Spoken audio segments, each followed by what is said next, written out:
And everywhere around the world, you've got sewers. You have sort of sewers,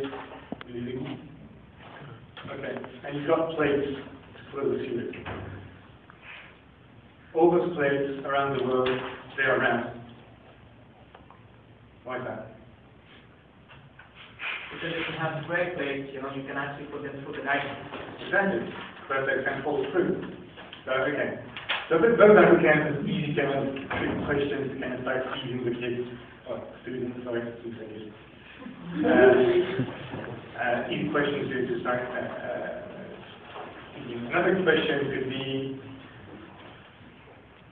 what's the probability that two people have the same number of hairs in Paris? Same number of? Hairs. Yes.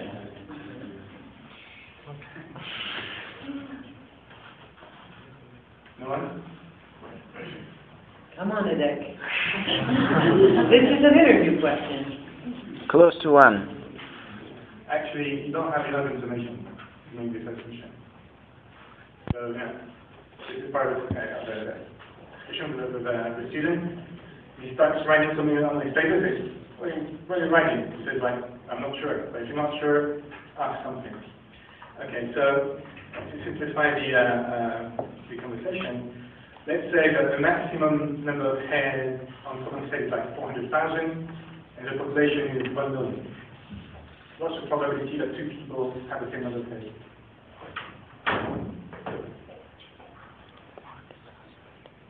The answer is very simple. It's 1. Because the number of hairs is the population is equal to the number of hairs population. You have to have two people with the same number of hairs. So those simple questions, but put under pressure, people start to panic a bit, and people want to detect your capacity to panic them up. One of the questions that when the Indian guys asked is, he said to the students, look, there's a very serious study that says that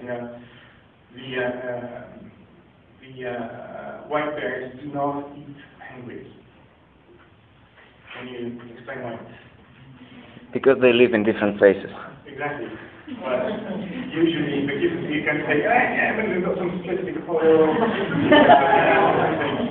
The whole point of the question is, you have to, you shouldn't say, I don't know.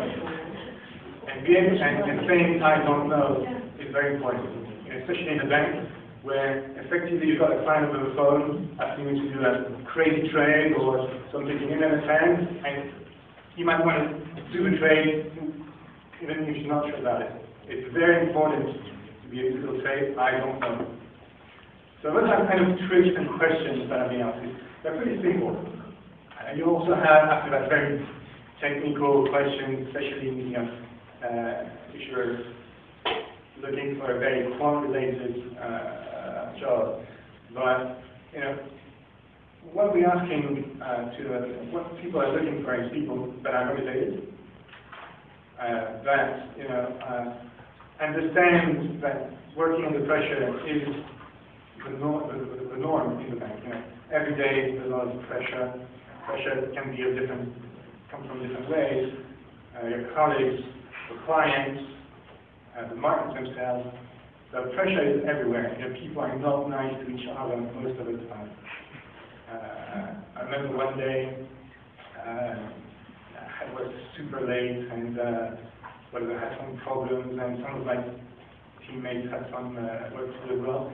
And in the morning, I'm supposed to be at 7 o'clock in my office at Tokyo, and at 7:15 there was no one. Not me and none of my guys. Nevertheless, the trading starts at 9 a.m. We've got plenty of time.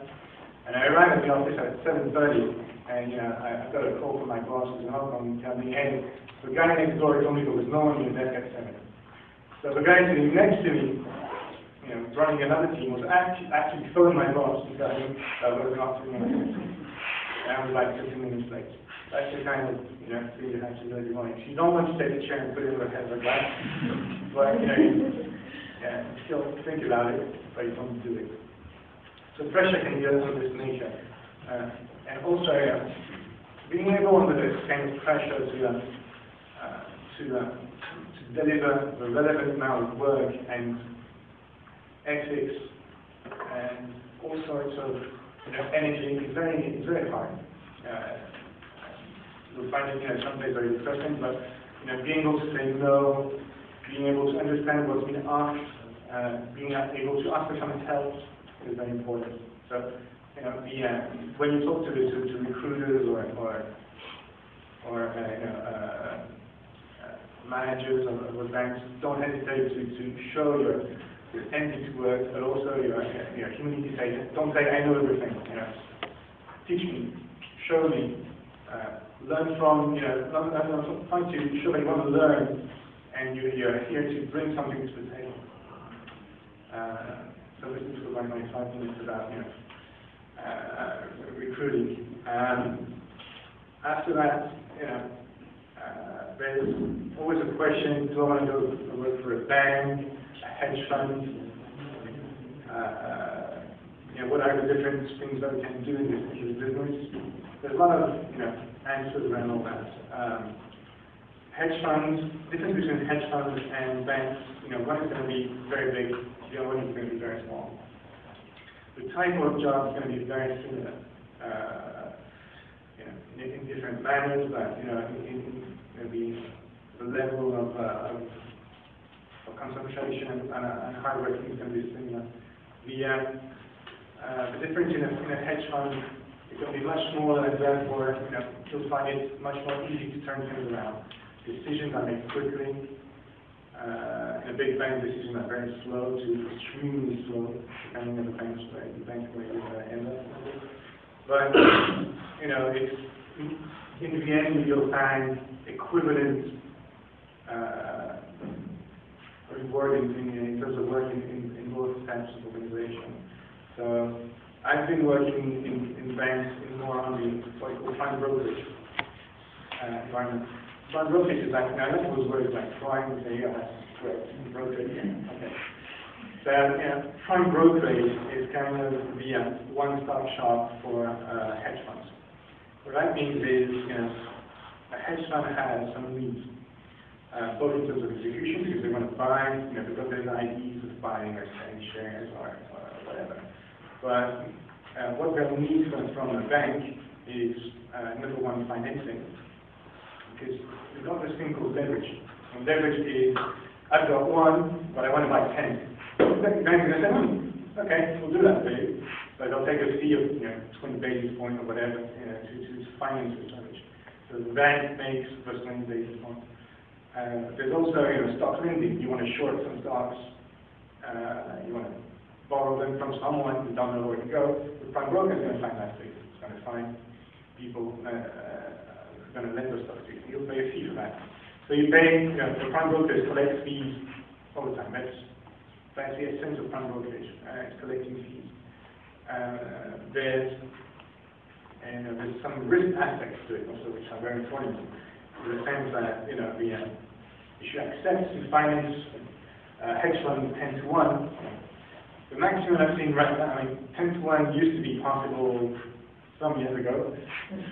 Right now, it should reach 6 to 7. Well, that's you've done something like it's usually 1 to 3 now. The kind of leverage you can have, but basically the bank has to accept the risk to finance this position. So there's a lot of calculation risk associated to that, which is not only a pure science approach. I've seen one day when I was at managing portfolio, I went to see a prime broker and told me a risk is you say that? How do you say that? It was it's a relationship issue. Like, that may not be 100% true. You don't want to finance because I'm friendly with you or because you understand what your business is about. But it's important to understand what the business of a hedge fund is about, not only the position it's taking. So there's really different views on what is possible, what is not. But risk is interesting in prime brokerage. Sales is interesting. You've got to go.